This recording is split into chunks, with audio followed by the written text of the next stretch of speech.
if you look at the medieval kings of England, they have palaces all around the country. They have, they've got great castles in the Midlands, in the West Country, Woodstock outside Oxford and whatever. Under the Tudors, there is this incredible concentration of the monarchy in the Thames Valley.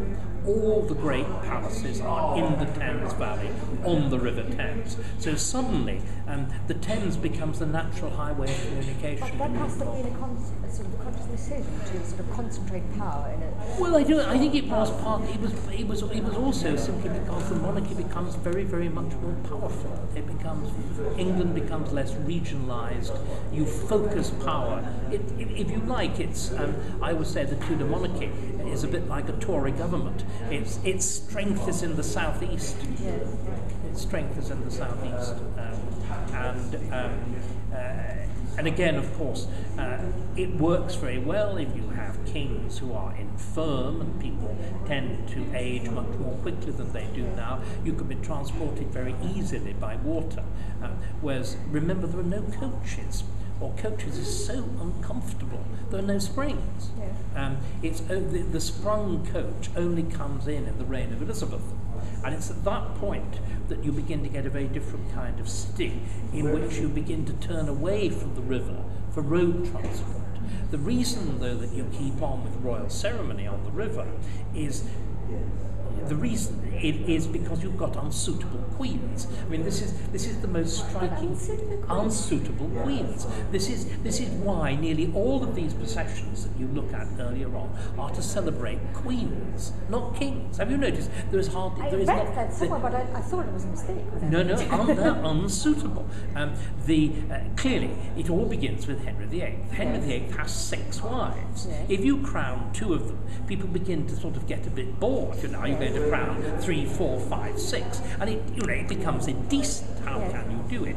So you replace coronation with a river pageant as an inauguration ceremony. And then with the Stuarts, of course, who, remember, are this Scottish dynasty. Well, Scotland is a very unimportant little country, so they're desperate for European recognition, and so they marry into the great European royal houses. The problem is all the great European royal houses are Catholic. Yes. And England is a Protestant country. So the wives, the Catholic wives, will not allow themselves to be married in England because they do not recognize an English priest as a priest. They will not allow themselves to be crowned because they do not recognize the orders of an Archbishop of Canterbury as being valid. So what you do instead, even though you now have carriages and so on, you use the river procession as it had been pioneered by Henry VIII. You use it as a method of saying, I've got a new queen. For example, Henrietta Maria, the Queen of Charles I, she wouldn't even let herself be married to him in England. The marriage service takes place in Paris by proxy with the English delegation and the French proxy, the Duc de Chevreuse, actually left outside the doors of Notre Dame, whilst the Queen and her family, the French royal family, go inside for the nuptial mass. She refuses even to attend her husband's coronation. So in other words, when I say these pageants for unsuitable queens, this is why they stop in 1688, 89, because at that point the English decide they're not going to have any more Catholic wives. The monarchy must be Protestant. So at that point, the Grand Royal River Procession absolutely it stops like that. And instead, you have the river used for pleasure, which is why you've got Handel's water music, why you've got Kew, why you've got the gardens, why you've got the royal fireworks. So is this royal pageantry this year an anomaly? In a sense it is, but it's also a turning of a full circle. It's in so many ways, the 20th century British monarchy, the House of Windsor monarchy, looks back to the Middle Ages, although they're the descendants of the House of Hanover, which came to the English throne at the beginning of the 18th century.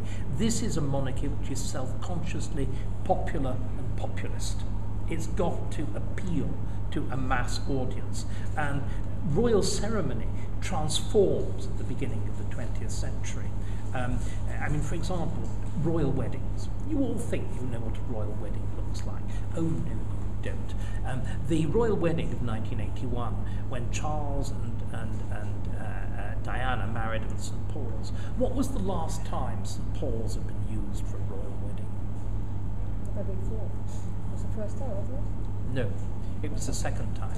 But the previous time was 1501, the marriage of Arthur and Catherine of Aragon. And I always say that both marriages turned out just as happily. And similarly, the last time that Westminster Abbey had been, the first royal wedding in Westminster Abbey is the wedding in, I think it's 1922, of Princess Mary and Viscount Lascelles. The last time there'd been a royal wedding in the Abbey was the 15th century. In and between royal weddings and private, they take place in the Chapel Royal. But with the new monarchy, you need new royal ceremony, but it's popular ceremony. There weren't lyings in state. I mean, it's an invented ceremony for a mass democracy. Good, terrible ones to hear.